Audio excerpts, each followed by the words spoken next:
Previously on Balls.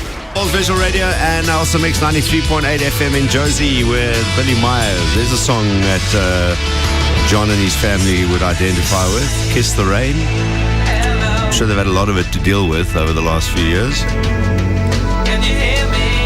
I'll be kissing it goodbye soon. John Smith's coming home. How's it going, John?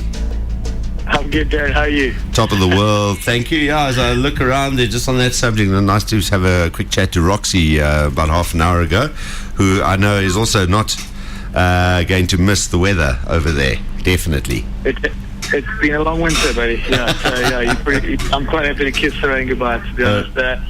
But ironically, we are beautiful, sunshiny day. Yeah, I was saying Murphy's Law. Hey, as soon as you're packing up your bags, the sun comes out. Yeah. That's how it works. Just keep thinking of those Durban winters. You don't get much better winters than that, because that's what you're heading back to. It's going to be nice. Congratulations. Yeah.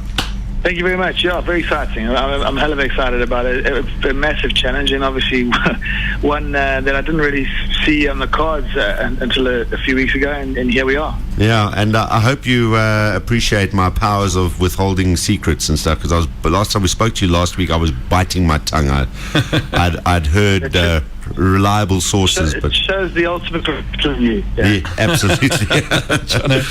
But it's out there now, and I know so many people are very excited and very happy about it. CEO of the Sharks as of 1st of July. Yeah, that's correct. So I'll get back. We finish up there hopefully on the 26th of May, which is the final of the Premiership. And then we head back sort of mid-June and start 1st of July. So yeah, there's a lot still to happen in between us. It'll be 2 massively exciting, chaotic months of packing and moving and playing and upskilling myself to get started properly on the 1st of July. Yeah. The other side that you must, I think also must be a bit of excitement for you after many, many years of playing, being up in the front row and putting a lot of rugby in, is the fact that finally the body will get a chance to have a bit of a break and a rest. So you must be also looking forward to actually not having to go through all the practices, the hard training sessions, the contact sessions, stuff like that. Yeah, the crazy thing is, I think it's probably what I miss most. I mean, I think that's what kept me going this long, is that I don't mind beating myself up, and I enjoy training, and that sort of sore feeling after a Sunday or a Saturday game. It's probably something I'll miss. Look, I don't think I'll miss the stitches and the banged up body and the surgeries and all that kind of thing. But one thing is for sure, I've had my fair share. I've been a professional for 16 years, so I've had my fair share of blood, sweat and tears, and I certainly am not short of game time. So it'll be different, as well as still being involved in the game. I suppose I'll be close without getting myself banged up every weekend. Yeah. Now, how did this all come about? I mean, when were you approached? Were you headhunted? Was it a conversation that's been happening for a while? Well, I was signed to go to Toulon for a season and help Bucky spry his red meat on a week or a daily basis. Which he goes and shoots like the day before. I know, he's definitely my favourite guy to follow on Twitter, because it's either about Brian or something. Exactly. One of the two. Yeah. Or the Blue Bulls if they're playing. So it came about, I suppose, just through talk through one or two of the senior officials on the board, wondering about what I was going to do afterwards and whether I'd get involved in coaching or in some kind of format for the Sharks, which sounded very interesting. So at that stage it was purely post Toulon, which is a year's time. That sort of escalated into, would you consider being CEO, which was quite an interesting phone call, because when you get asked something and you've never contemplated, it's like when you were at school and a hot chick comes to you and says, would you like to dance? Sort of dumb look. Never happened. So it was, I just said, look, I've got to let me at least process it and think about it. And it's not just a job you say, yes please, thank you very much.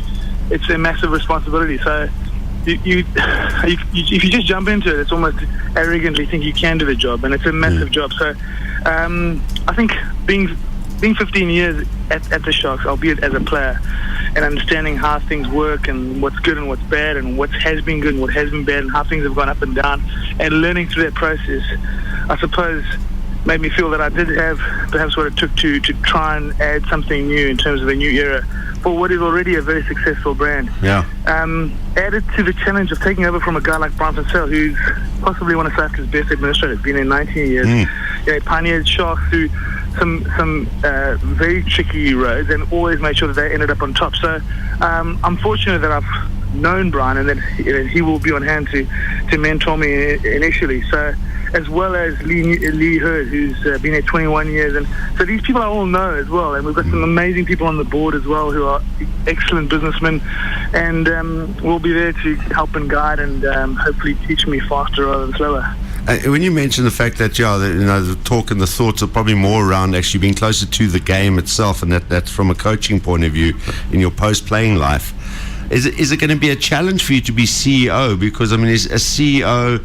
Are you allowed to have influence in selections? Or look, you've been part of this franchise and this brand for such a long time. Yes. You've played, you've been there, you've been captain of the side. So I'm sure people will obviously sit and talk to you about the actual game as well. But as a CEO, do you have to kind of distance yourself from selection processes and stuff like that? And will it be difficult?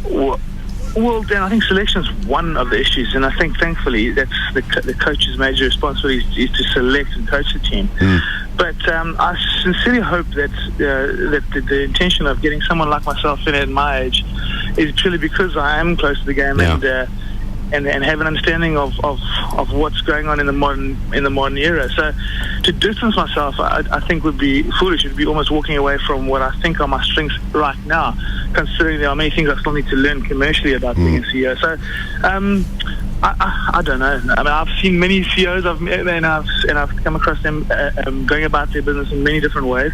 I'd like to think that I want to be the guy that rolls up my sleeves and gets busy with everything at hand, whether it be rugby, marketing, whether it be negotiating. I want people to be able to relate to me and feel comfortable to talk to me, and also have these conversations where the Sharks don't just stay successful, they go to another level. And for that to happen, I need to be able to willing to listen, willing to make big decisions, and willing to make sure that everything we do is for the benefit of the Sharks and not for the individuals that make up the Sharks. Absolutely. And from a CEO point of view, the business model, and you've been part of this brand, I think, ever since it became a brand new brand, just sort of shortly afterwards. I think it was mid-90s when they went from being the Banana Boys, but they just took this brand to another level. It was such a well-marketed brand as well, and you've been part of that for a lot of it. So when you step in, is it a case of continuing that? You do say take it to another level, or do you see it maybe taking it into a new course? Well, the world's changed, and I'd be foolish to think that we need to change everything about the Sharks because it's a massively successful brand. You drive around the States and you see Shark stickers on some poor bloke who's had to move over for work, and he's carrying a Sharks flag or a sticker on his bumper in Houston or in London or wherever the case may be. So, without a doubt, there's a lot to hold on to. The world has changed. We look at social media alone and the power of information and how fast it spreads and how it influences perception and people's idea of how they want to interact. There's so many things that I think sporting teams and brands have to now take into consideration, and that's just one aspect. So that allied to the fact that you don't want to just be successful. I think at the moment, possibly the only criticism, if you had to find one of the Sharks, is that they are on par with Stormers and the Bulls and who also have brought their franchises up to a certain level of excellence, and that, I suppose, if you're a Sharks person, is not good enough. We want to keep on leading the way and keep on transforming ourselves. Absolutely. Well, look, it's as a you're the guy that got to finally put the final cherry on top, made me a Shark supporter. So I'm over the moon about it. I was really happy to hear the news back then, and look forward to having you back and running the Sharks as CEO. When you do come back in July. Johnny, you got a final one? Yeah, just finally, you probably heard that Dion Carstens has had to throw the towel in Smitty, and he'll probably be looking for a job with you. We spoke to him yesterday. No, he's staying in Cape Town, he says. He didn't give him an offer. Are you representing him, Johnny? No, definitely not. I just want to tell you. Oh, my goodness.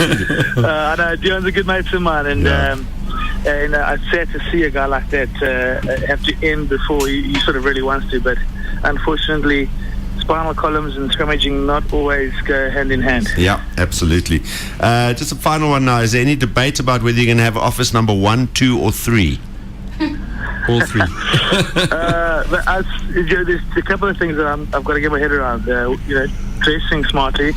Oh, come on. Sitting in the office. I'm trying to avoid both at all costs, but time will tell. One of the changes.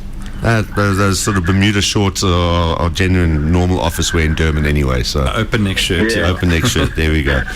John, all the best for the all the best for the packing and getting ready to come back home. And we look forward to having you back here in South Africa. Congrats once again, and thanks for your time this afternoon. All right. Thanks, Smitty. Thanks very much. Cheers, John. Bye bye. Bye-bye. There we go. John Smit joining us from London, Saris, and heading home. July is when he kicks off his tenure as the CEO of the Sharks. So I'm very excited about it. This is Balls Visual Radio. Darren, Simon, Kate, and John. Weekdays from 3 p.m. to 6 p.m. Central African Time. Balls.co.za